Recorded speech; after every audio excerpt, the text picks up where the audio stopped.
Раз, два, три.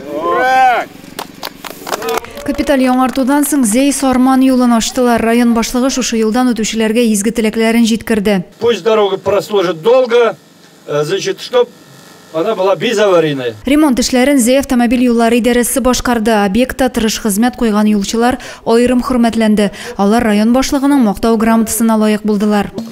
Молодец. Видите, какая молодежь у нас.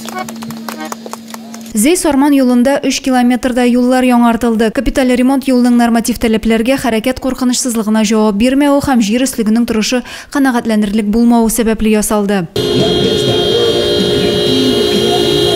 Яңартылган Зей Сармашбаш юлында кулланылышка тапшырдылар. Беренче булып юлдан йөк машиналары узды.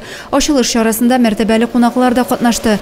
Һәркем Татарстан рәисенә рәхмәтен белдереп, имин юллар теләде. Юлны яңартуда зур тырышлык куючыларга район башлыгының мактау грамоталары тапшырылды.